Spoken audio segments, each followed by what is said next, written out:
Mais quand Kabila, Laurent est arrivé, c'était pire que Mobutu. Là, il n'y a absolument aucune logique. Personne ne pouvait suivre, personne ne pouvait savoir ce qu'il voulait et ce qu'il ferait. Pas, de la même manière que son fils aussi, il n'a aucune vision, on ne sait pas demain qu'est-ce qui nous attend au Congo. Fera tout pour que les élections soient effectivement organisées. C'est vrai, le président Kabila est allé à New York. J'espère son discours, il va une fois respecter son discours parce qu'il a un mépris. On a voulu conditionner le rapatriement du corps du défunt M. Tshisekedi à des nominations qu'il fallait donner à M. Félix Tshisekedi. Parce que le régime Yalelo et Kabila, ils allaient appuyer sur deux choses, armée et police. Vous vous souviendrez qu'avec des membres du gouvernement, de ma commission, j'ai sillonné pratiquement tout le pays.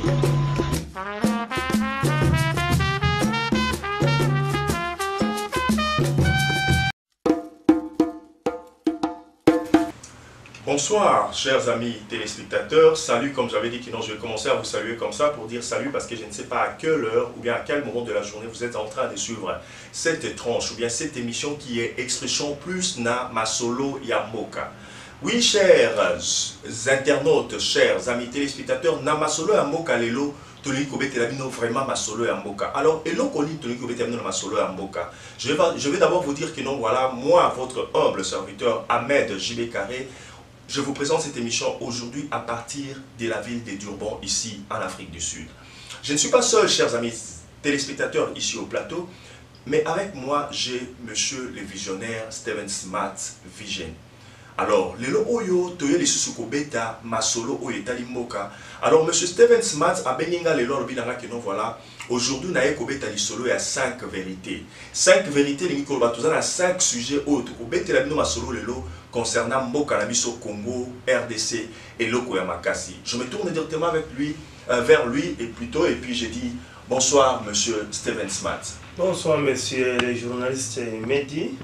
Oui, monsieur le visionnaire, en tout cas, tous en a posé les lots, Tobé Tabiso Yolobi qui non voilà, une mauvaise tabiso du solo, il y a 5 vérités. Alors, tu dis un peu les 5 vérités, donc, au lobby Nabiso qui non voilà, faut tomber solo, il y a éducation et Moka. Au lobby Nabiso qui non faut tomber solo, il y a pauvreté et Moka, ce qui est Utiwapi. Au loba sur la CENI et puis la CENI, au lobby qui non voilà, on a un message à transmettre la population pour la Corneille Nanga. Et puis, au lobby Nabiso que non voilà, au lobby Nabiso nous parler de l'armée. Parce que l'armée Nabiso congolais, chers amis téléspectateurs, le lobby que non voilà, na proclamation il y a 2018. Oyo Global Fire Power et Sali, et le lobby que non, l'armée congolaise se trouve à la 10e position sur le plan africain. Et puis, à la 75e, ou bien nous pouvons dire à la 75e position sur le plan universel. Ça choque. On se demande, est-ce que ça y a solo? Armée wana kaka. Oyo Rwanda eza kosakana nango. Armée wana kaka. Oyo ba pays o bazosa likopa contre le Congo.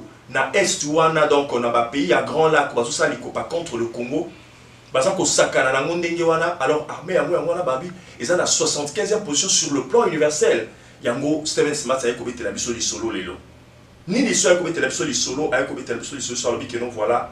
Alingi à répondre na makambu oyo Ngoyi Mulunda oyo azalaki président ya CENI 2011 yango wana lelo oyo Steven Smart to yambelier na émission na biso lelo. Bonsoir monsieur Steven encore. Bonsoir monsieur les journalistes Amedi. OK, monsieur le visionnaire, d'abord avant to bande émission na biso, naza sur naza la question moko motu ya na lingi na tunayo. Question nanga eza d'abord boye. Oyo batu nyonso ba komeli biso balobi. Tourner la biso monsieur Steven le visionnaire de la jeunesse congolaise plutôt. Tourner la bisoye, ça fait 14 ans depuis Oyamboka Oyo. Au banda ko yebisa ba vérité. Oyo ba confirmer que vous êtes réellement visionnaire. Ba vérité lobaka makambo belo lobaka malwa prophète parce que suka et comment akana na kokokisama. Et d'ailleurs chers amis téléspectateurs naza ko rappeler biso que non monsieur le visionnaire aza mutali boso ngai na ebaka d'abord en Afrique du Sud to batubele o ebisaka batu ba vérité moko boye sur mon kondamboka et puis sur masolo ya mboka na biso o lelo o toza komona eza kokokisa avec non mboka yo na direction boyeneka papa ngwanda salaka au mona kino voilà ceux qui botali mikoleleki bozo mon ezo kende ngwana non tonga pe to yeba un peu parce que toza na problème ya infiltration na mboka na biso yebisa un peu ba téléspectateurs azotala biso o uta wapi obimela biso wapi mboka na yo eza nini bande ko baza koyoka yo Naoki Bisika Otikoloba, les journalistes, c'est moi Steve, le visionnaire de la jeunesse congolaise. Naza mwana mboka Congo nauti na site Kivu Uvira. Banda 1997 na koti na armée Kinshasa na AFDEL. Na abandonné en 2004 pour la rebondir en mboka na biso. Donc oza mutu ya site Kivu oyaki na Kinshasa na okotaki na AFDEL pour la rebondir en mboka. Alors, on a abandonné en 2004. Et là, on a motivé pour qu'on ait abandonné l'armée.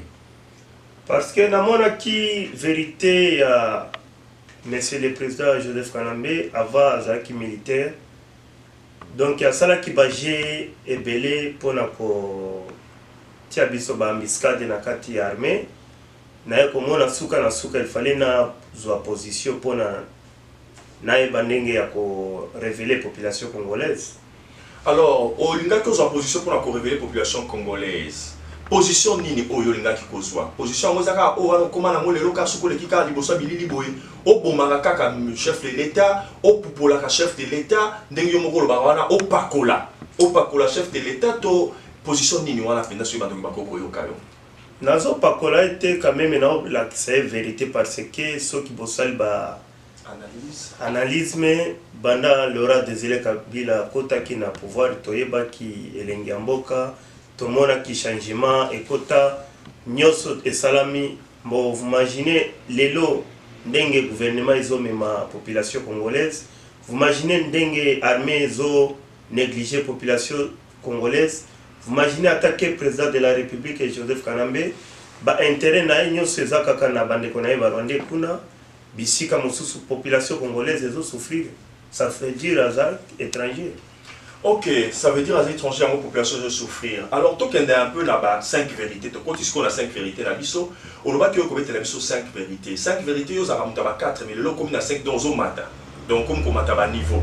Alors, le lot, on a été sur l'éducation. On a la téléphone, on a monsieur le journaliste, n'a les cas parce que problème éducation na biso eza na niveau malamu te siko éducation esali esunini mboka na biso tozomona keno bana bazotanga tomoni wana bana bazwi ba diplôme d'état tout ça là bazoloba pe mo ba français tant baleki wana na nini sikoyo éducation ya mboka eza na niveau nini mbona biso ke eza na niveau malamu bravo ndenge yo ekolobela biso so eza na niveau mabe oyebisi pe population azotala biso et loko nini ezosala ke éducation ya mboka na biso eza na niveau bien te bazoyoka mbona cadre nanga nako répondre les journalistes Ahmed na kati ya mboka éducation ezate parce que soki ozaki mutotanga na première au mati au 6 classe au kanisa kaka éducation na mboka na attaqué président de la République Joseph Kanambe soki azalaki mutotanga na kati ya Congo alingaki a maîtriser éducation na kati ya mboka eza très sale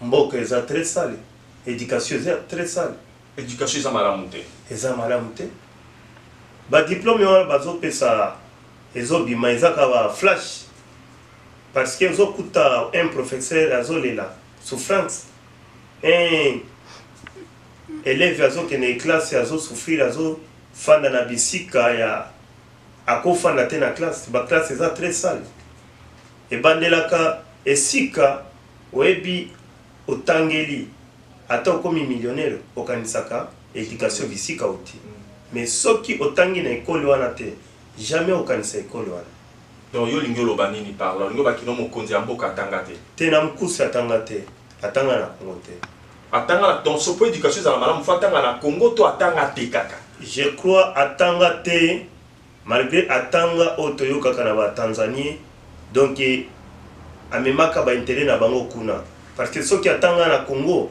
alingaki ayeba pasi ya ba professeur na yo batangisaka ye. Ok, donc voilà, tout le monde qui a un peu comprendre.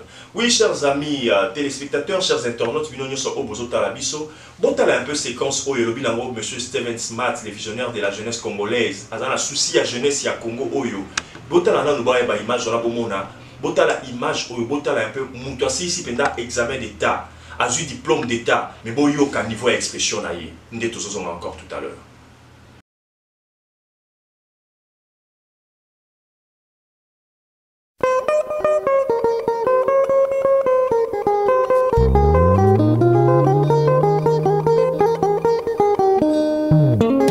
Bonsoir. Jovalie. J'ai décroché mon diplôme aujourd'hui. Commercial. Ben, je pense faire le droit à l'IEC. Ben, je pense faire le droit à l'IEC.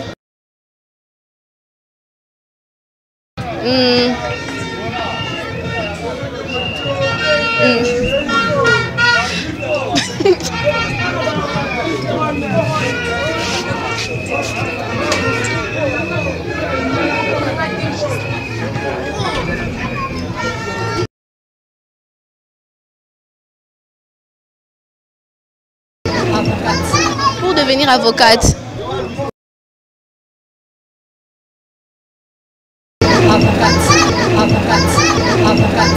Pour devenir avocate.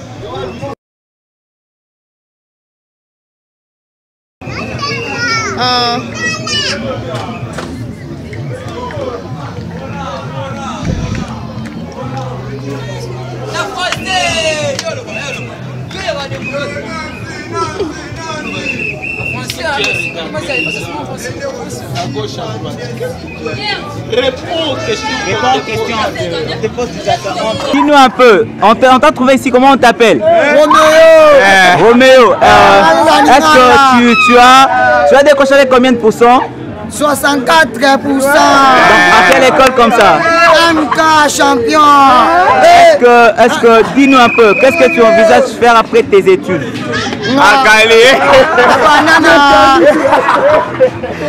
Nasima. Una liboso.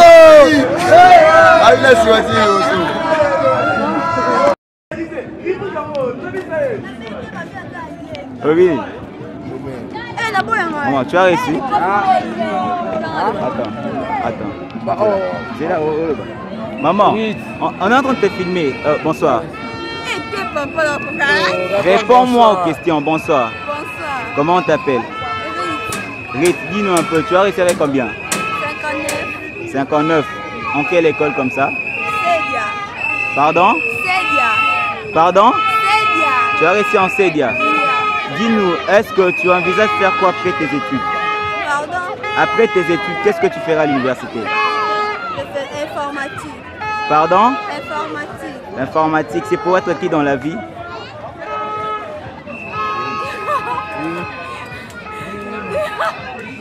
Pardon.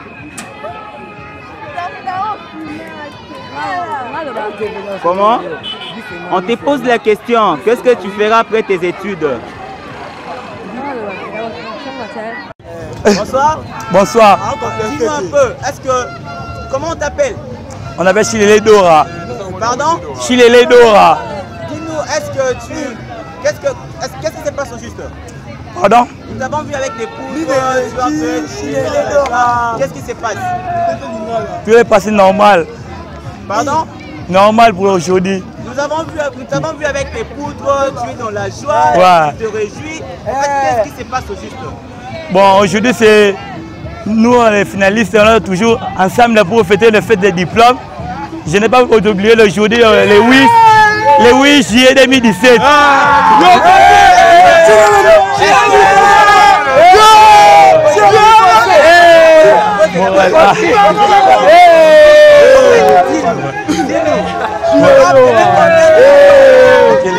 Bon, vous dérange, non, vous dérange, hein? Je n'écoute pas les messieurs journalistes. Il faut être calme, très calme, des jours, très calme.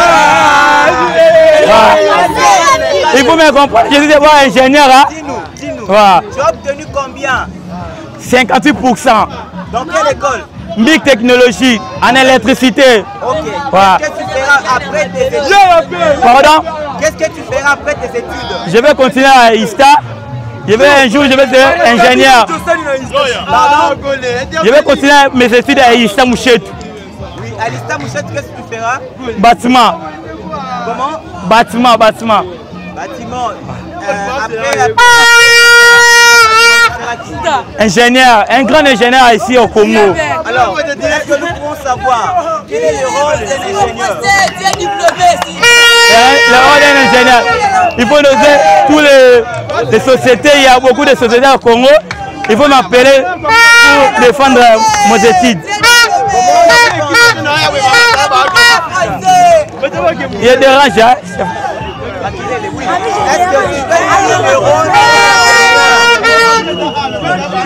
Il y a beaucoup de dérangements, il y a beaucoup de dérangements. Bonsoir. Bonsoir. Dis-nous un peu, comment t'appelles?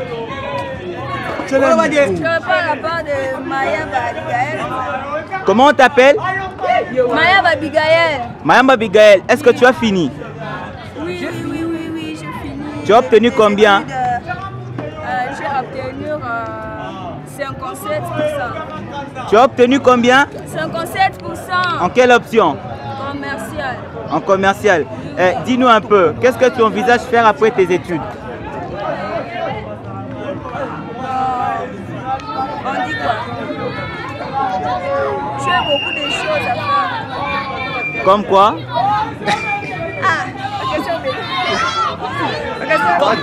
Maman, on te pose des questions. Dis-nous, qu'est-ce que tu feras après les études? Qu'est-ce que tu feras après les études?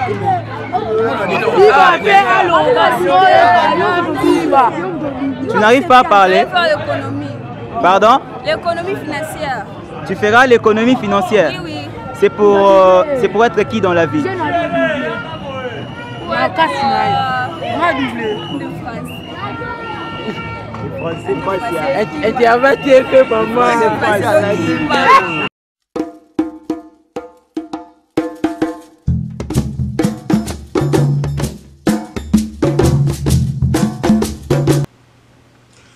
Oui, chers amis téléspectateurs, Bandekoba Bolingo sur Oboza Kota Nabiso, Tozongi encore Nakati, il y a émission Nabiso. Donc vous allez vous rappeler que Naïmsa Kibino, que donc voilà, tous à la 5 vérités Awa. Alors Toké Malamoko, la deuxième vérité. Monsieur le visionnaire Olobi parlait sur raison nini o izo sala kino mboka eza la pauvre. Na bandeko bazota la yo, selon yo, pona nini Olobi keno mboka eza la pauvreté. Pauvreté za makasi na mboka. Merci, messieurs les journalistes. La question posée, peuple congolais, nalingi na répondre bino, nazamana na bino congolais, na botama na Congo. Souffrance ya mboka soki tozo mene lelo, tozo zanga bisika ya ko djembela, nakati ya mboka, nakati ya souffrance. Exe boyebaka, courant, otobenga ga électricité, soki ezalaki nakati ya mboka na ndenge uti epa na mboka na biso, tozo teka ngo libanda kasi biso bakolo mboka tozo utiliser yango te yango zomo na souffrance zo continuer parce que soki courant ezalaka malheur wana ezalaki te parce que okoza na courant okoluka eloko na bilanga olambi olie mais kasi courant ezate yango aebi masolo babetaka na ndeko na ye Kagame kanga batwana population congolaise côté courant bako souffrir ti ndenge oko gérer Congo ti lelo sikoyo courant ekopesa bato vie na ndenge kolongo la pauvreté ndenge nini parce que makala ezali quand même bakoni ezali ceux qui bakokata nzete na zamba bakoya kolamba bakoya kosala sikoyo comment est-ce que courant eza na lien nini courant eza na ngona pauvreté ya mboka surtout ko comprendre bon courant ezosala moi intervention rapide na vie sociale na cadre ya hôpitaux na cadre ya vie pona kolamba na cadre pona kotambola na butu bisiko lingaki oelela epande kona osenga ta mwa mungwa ou bien osenga mwa quelque chose pona courant na okotambola nzela mais à partir ya courant ezate jamais otambola butu.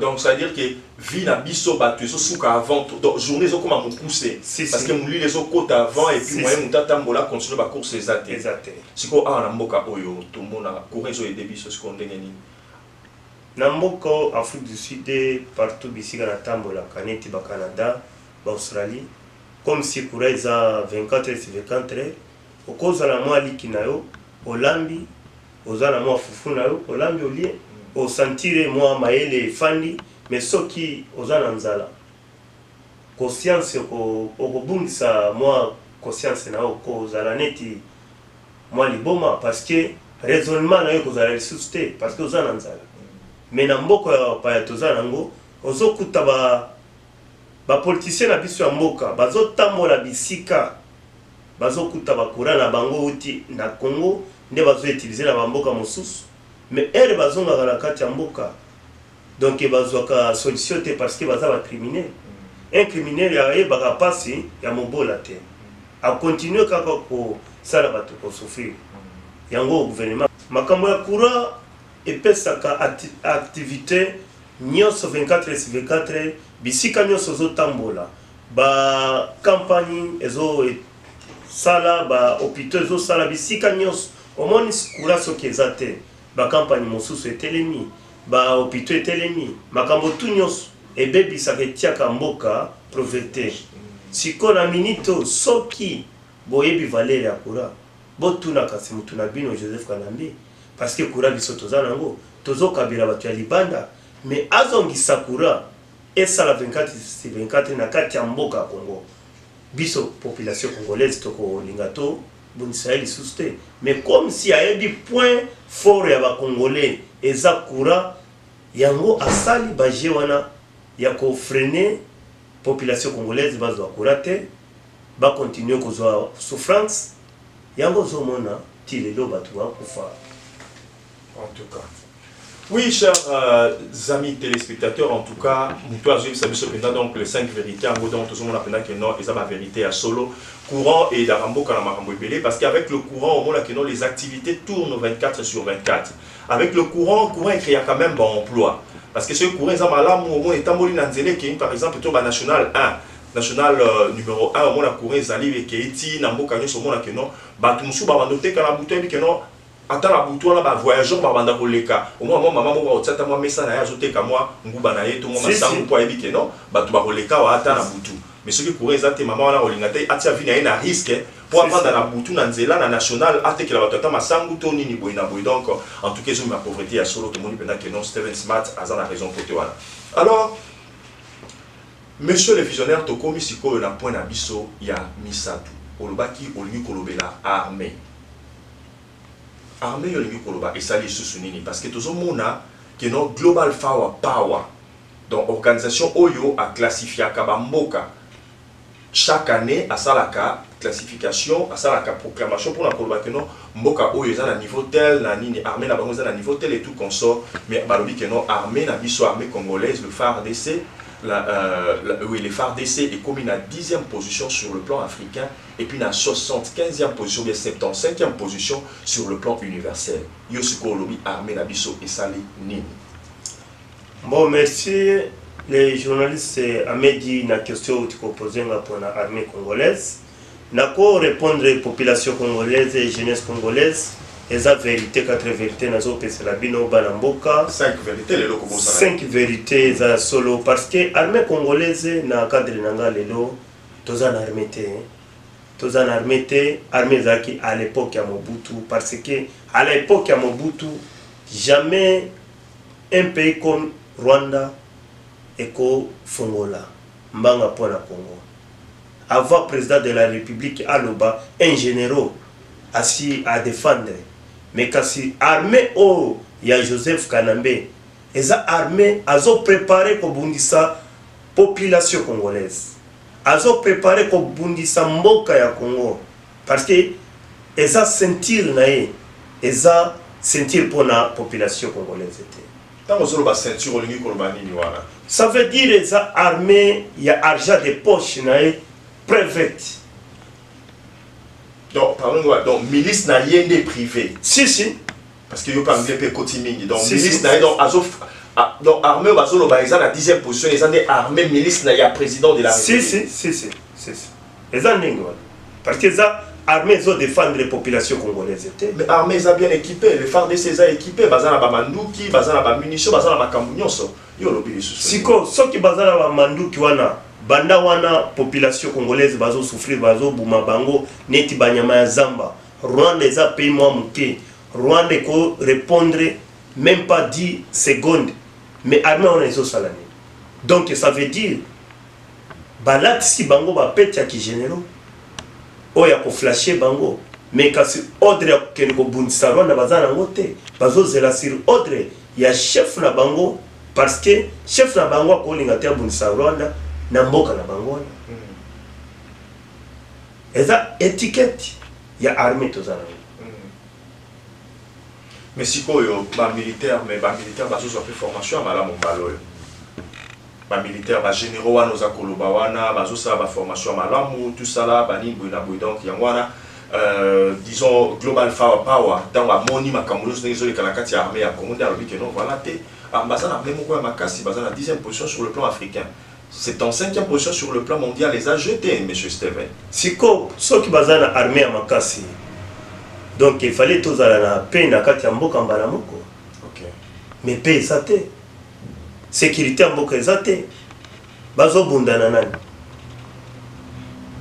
Bazo bundana nani toyoki na kati ya mboka Rwanda paza mwa bitumba mwa mike. Mais zaki biso té. Ceux qui zaki biso ba congolais kasi mbele lelo Rwanda eza bongo té. Mbele Rwanda etikali kimia. Mais kasi parce que eza armée congolaise balatisi bango ba flasher bango mais bazo yebate ndenge ko défendre mboka na bango parce que un congolaise alingaka moi lolendo ya kolata moi pété ya généraux mais ozo yeba ko défendre ki généraux na yote pona nationalité na yo. Donc la kolo bana cadre nanga armée za armée za à l'époque ya Mobutu oya lelote à l'époque ya Mzee Laurent Désiré Kabila oya lelote voilà des étiquettes. Oui, chers amis téléspectateurs, en tout cas, restez toujours branchés, restez toujours fidèles à Congo International. C'est alors que Bokoyo Kamamakambo, la vérité à Boyoko Bimakaka Mingi Mingi, Pena Congo International. Tout ça qu'on sous-estime, c'est bande comme ça, ça qu'on a biso, mais tout ça le barra que non, la vérité à Boye et Zobima Pena Congo International. Alors, beaux à la brancher. Alors, na Global Power, en tout cas. Moi, en tant que votre humble serviteur, Ahmed Jile Kara, en tout cas, je me pose des questions. Steven Awa, on mesure la force d'une armée par rapport à PP sécurité ou la Katiamboka. Alors, comment est-ce qu'on peut classer? On peut dire que non, voilà, l'armée congolaise, tous les FARDC, ils ont la position Moko Yamakasi, alors que paix ezate na mboka, sécurité ezate, bazako boma batulo kola banyama, depuis bitumbe bana na kati ya mboka Congo, toza entouré na bamboka ya mike au Congo eleki yango na munene, mais ceux qui armés zaki makasi, pourquoi est-ce qu'il n'y a pas de paix au Congo? Pourquoi est-ce qu'il n'y a pas de sécurité na kati ya mboka? Pourquoi est-ce que batu bakoko kufa mikolo nyonso koka ba Uganda ba kota kiboye ba massacrer village mobimba ya Butembo? Okoloka ote ba kota kiboye ba massacrer village mobimba ya Beni? Okoloka ba kota kiboye ba kotina ba machette? Alors s'il y a réellement une armée qui est forte, qui est puissante, comment est-ce que Babylone connaît ce truc conseil de Makaka Boye et le binamon télévisionnaire et que le Congo, le FARDC à la 10e position sur le plan africain et à la 75e position sur le plan universel, nous doutons fort, chers amis téléspectateurs, chers internautes. Alors, Tokoti na 4e vérité, monsieur le visionnaire. Ah, toujours le Makamba Seni. Peuple alingi, machine à voter, opposition alingi, machine à voter, quelques membres, même il y a majorité présidentielle, tout le monde qui peut Zakari Bababa super à boy ba machine à voter, mais malgré ça, monsieur Corneille Nanga alingi kaka ba machine à voter, y compris la majorité présidentielle. Vérité ni yoza lango pour nabiso à la makambo. Attaquez moi Steve, le visionnaire de la jeunesse congolaise. Nakope c'est la population congolaise 4 vérités, 5 vérités, ba comprendre ndenge na zoloba, balandanga. Monsieur nanga wana azo obligé batu ko sala voter na machine wana parce que aibi point d'interrogation za wana. Na cadre nanga monsieur les journalistes nanga kozwa machine wana mema chez le président Joseph Kanambe chez epa ya bato na bango ya PPRD à côté ça pas bananae ba voter biso to voter na papier to voter na papier parce que ko obligé mutute jamais obligé mutwa sans biloko ali yango lisusu lokota donc biso po peuple congolais to ko voter na papier à côté ça ba machine wala chaque maison ya bato ya PPRD na bango quand na cause la solution nango. Si comme machine est salée, quand même, monsieur le visionnaire, mbongo, mboke bimisi mbongo ebele pour na machine à voter wana. Si comme bazo ka mbongo na babo ka na mai to pour ceux qui bazo expert machine wana est-ce que Corée kuna na compagnie wana ya Corée wana ba kolinga so bazo ngisa mbongo na machine wana o ba basi ba faire voyager ki yango et puis ba saleli yango déjà ba tester ba sali makambo nyonso. Mokolo asomba ba machine wana abosana ki soki ba travailler bazo souffrir. Abosana mokolo soki ba professeur va souffrir, à Bossana ceux qui bana va faire bazo souffrir. Pour l'année à Kenya osomba ba machine. Ayebi tina nango. Bis il fallait tous à la 4 vérités à 5 vérités. Parce que banda to botama banda Afrique du Sud to tambola qui ba bisika nyos. C'est la première fois nao qui vote à ba machine wana. Ayebi point d'interrogation. À côté sango na ba PPRD na bango, ba voter na ndenge na bango. Biso to voter na cadre ya papier. Oh, et aussi na motema na machine wana ekolakisa te soki na voté o nde na changer vilanga ou bien nde na confirmer aux congolais jamais. Il fallait to voter na ndenge to kutaka à l'époque ya la père Lumumba, à l'époque ya le père Laurent Désiré Kabila, à l'époque ya la père Mobutu. On voter na choix na yo avec papier. Oh ya machine ezalate. Bako tisango na PPRD na bango. Ndako na mutu baebi bandako ya bango bakotisa ngo na kati. En tout cas, chers amis téléspectateurs, en tout cas, je vous remercie vraiment. Ndenge bozak toujours attentionné na les 5 vérités oyo Steven Smart les visionnaires a ekobete la biso lelo. Alors, tokei ko koma sikoyo wana ezalaki 4e vérité, toke sikoyo na 5e vérité. Yo lobi olingi o pakola monsieur Ngoyi Mulunda oyo azalaka président Yasseni na bavote oyo elekaki.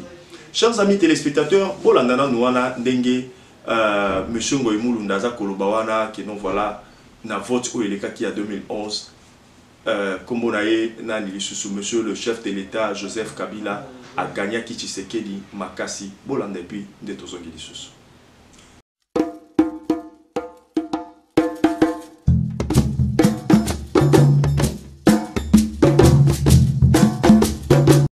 Nana gagné l'élection 2011. Nana gagné l'élection 2011.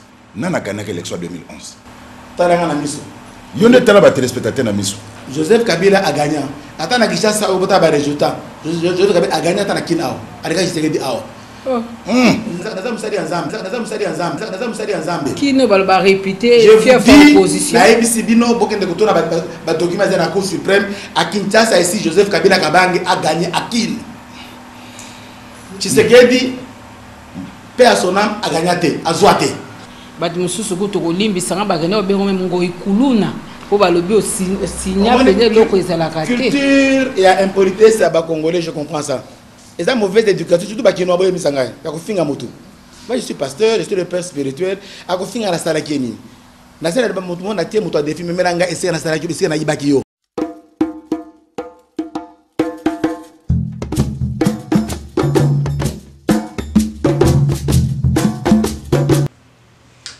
Chers internautes, nous sur Boruti Kolandawana, Nenge Ngoyi Mulunda, le pasteur Moussali Nzambe, Moussali Nzambe,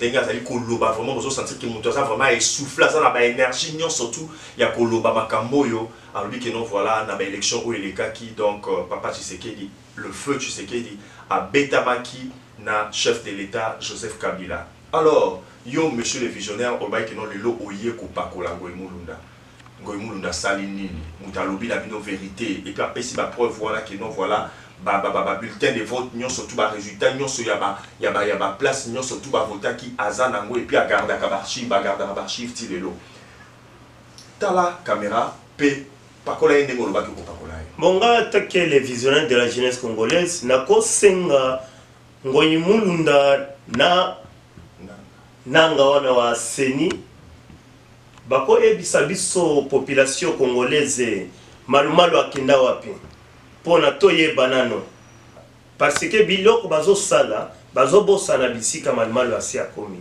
kasi boyeba message Joseph Kanambe wana bisika zomema bino bozobebisa réputation ya bana na bino un jour bisika bakozanga pe na kati ya Congo bino na bino pe bokolanda ye botika koyeba lelo mundele akotika kozala camarade ya mutu mwindo.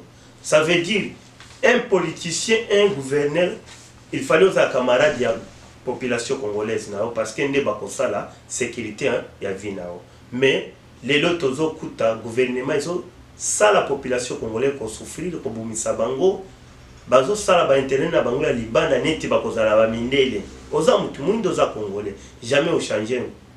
Il fallait aux alaka congolaise. Mais ce que vous avez un intérêt pour la blanc, blanc tinda ka obumisa population na hotel. Blanc ayaka kosomba ba marchandise o ya business ya richesse ya mboka. Akotinda hotel bumisa population na. Akotinda hotel o zanga kolobela population na bino. Botika kokosa biso ngoi mulunda nananga. Donc mokolo bokoye bisa biso population congolaise wapi malmalo akenda. Topesa bino réseau. Mais comme si nous répondre biso bisika malmalo akenda. Donc ende bisika pe bokolanda e. Quand on a répondre les journalistes parce que na niveau d'étude ba tangeli ba classe na bango et pas Joseph Kanambe il n'a rien parce que monsieur Joseph Kanambe aza très malin ko le kabatwana tout nyoso ndenge batanga na ndenge na ndenge na pied aza très malin ko le kabanani ko le kangoi mulunda na ba français na wana ko le kananga ko le ka tout nyoso mtu aza na sima na azo manipuler bango neti mutu ako fanda liboso ya TV azo sakana remonte na ye ndenge azo manipuler batanga wana nyoso bango imulunda bananga tout nyoso wana na ba généraux congolais parce que na epi eza masolo ya kolokota na nzela te kutu nazo regretter ngo imulunda attaque un congolais otanga aussi si université mais vous avez pas pour défendre nationalité na yo mais à cause de la pasteur escroc à cause de la pasteur criminel oye bakate à l'acte comme qui pasteur mais asa criminel pour la intérêt na ye mais ce qui a qui un pasteur alinga ki abunela mboka neti le monseigneur Mosengo. Et ça quatre vérité. Batwana donc na kolo baba oti na ba mboka ya village na bango ba otaki na ba passe na nzala donc bandimi ko zwa makila population congolaise ba mela yango. Pona nini baibi souffrance ya population congolaise était. Ngoy mulunda ona ata soki nga na moni punition na nga na ko punir na cadre na nga ata un jour régime ko changer soki azana kati ya Congo na ko récupérer bangandonde elie archive na ko tikeleza ba sapato na ye ngandonde elie na kati ya mai batwana avec esprit. Donc ça veut dire que yo olingi o memela batsuki lelo o esali kino voilà mboka ebongi yo zongi na mboka okoyela batu vi oyo ya revanche. Et vous avez la revanche mais et comment bien la Bible ce que obomi mutu na mbeli okufa na mbeli parce que banda baebaka population congolaise et souffrir mais ba continuer sans kokanisa sans conscience na bango koyeba Lumumba tikeli bango boye Kasavubu atikeli bango boye les pères Laurent des Kabila atikeli bango boye batambola kabisika na ba pays za développer ba mona kandenge peuple za na loisir na bango mais bango bazo pime la peuple loisir bazo buma bango bazo teka mboka il fallait bazo kufa na ndenge wana. Voilà, oui chers amis téléspectateurs, donc Elobi Nango Steven les visionnaires de la jeunesse congolaise avaient dit que non, voilà, Batuloko Bangoïmoulou, nous avons mérité, Balia Bamouna Bangando. Batie na mai Bangando, Balie, comme ça, comme Bangando, Baokolia, ça pas tout cas que Tika, la Walande, les foutis, Oyamoni, que non, Ngoïmoulou, Azako mérité pour la Makambo, Azoloba, ça pour mon andenge peuple Oyo, Azako souffrir. Alors, Tokomi na Souka, vraiment, il y a tranche Nabiso à l'élo. Mais, et le moment où on a gagné la Tunayo, et ça, Kakake, au solo, il y a 5 vérités, Nayo. Mais autant que je peux il y a Afrique awa. Exemple nini oyo qui commémore la population de jeunesse congolaise wana oyo bundelaka. Vérité nini exemple nini oyo moni na bamboka wana oyo peut-être biso ba congolais to ko imiter ko leka ka bamboka nyo surtout oyo Afrique oyo tambola. Bona sepeli ndenge otiko tunanga question malamu na sepeli monsieur le journaliste Amedi International. Omoni bisika nyoso na tamboli ba Afrique du Sud, na tamboli Canada, Australie, partout. Omoni ozo sentir mboka mupaya ndenge peuple eza fier bazo gate yango net na kolo ba oko gate liki ekoyate parce que ozo kende kolamba yango.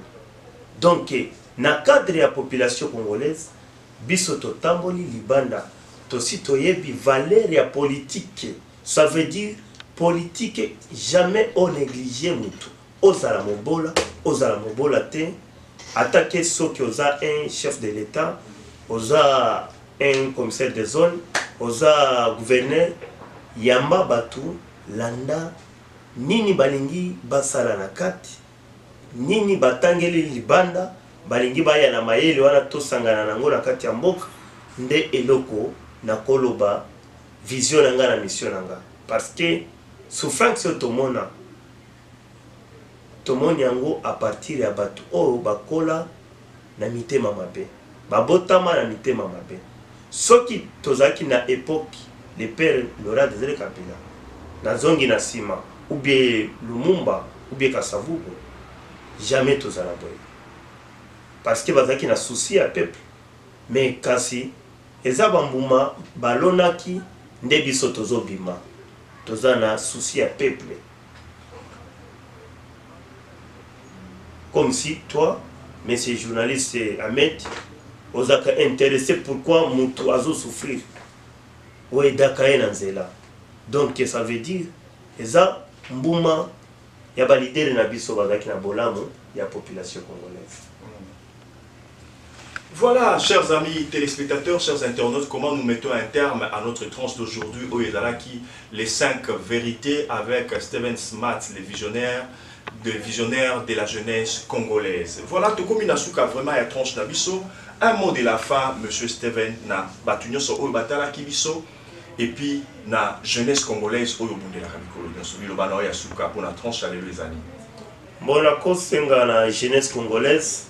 Nabundaka pona ba intérêt nanga te nabundelaka pona vision na bino pona etangeli na bino bosi botangi bozo salela yango te nabundelaka bino pona mutu na mutu azala na pe na kati ya mboka na ye ayeba valeur ya nationalité na ye azala à l'aise na kati ya mboka na ye kasi eloko na kosenga na jeunesse il faut tozala na vision de loin tozala la négligence était kolandela makambo ya mboka parce que tant ozo landela makambo ya mboka ozo préparer futur ya mwana na yo ozo bota ko préparer futur ya mwana eza ko sombela enda côté eza ko tangisa ete il fallait ayeba bisika utaki bisika bakoko na yo moko batikelaki au Congo nde vision nanga na nde mission nanga.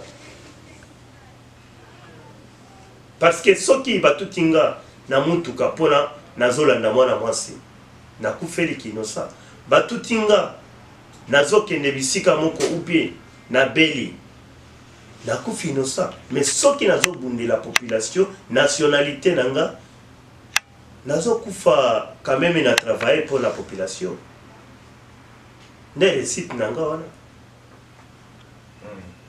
En tout cas, merci Steven pour la nenge au répondant qui n'a invitation de Lona Katia Plateau Nabiso. Merci à vous, chers téléspectateurs. Bino surtout au Bopritaki. Attention, pour la Kolandangai, humble serviteur Nabino, Ahmed Jibé Karé, les défenseurs de la vérité. Les lots, on a co-défendant la vérité, on a Toyama qui peut Moutoya qui a 5 vérités pour la co-exposer les Bino ba Oyo Bozala qui kota la Biso. Alors, je vous dis sincèrement merci pour l'attention que vous avez portée à notre tranche d'aujourd'hui. Et puis, je dis aussi merci à Martis Chamala qui est derrière la caméra et aussi notre preneur de son et de vue. Voilà, je dis aussi merci à Valence Moudima et je dis merci à Aline Caroline Maombi, Kuna et Sika Azalina Cape Town. Je n'oublie pas de mentionner le nom de Menaël Chaima Laou Azali Kota la Bisopé na image la Bisopo na image la Bisopo ici à Lyomo, je dis grand merci à mon petit frère Michael Wandonga Batouazole la Kenon Malo et voilà, nous mettons un terme à notre émission.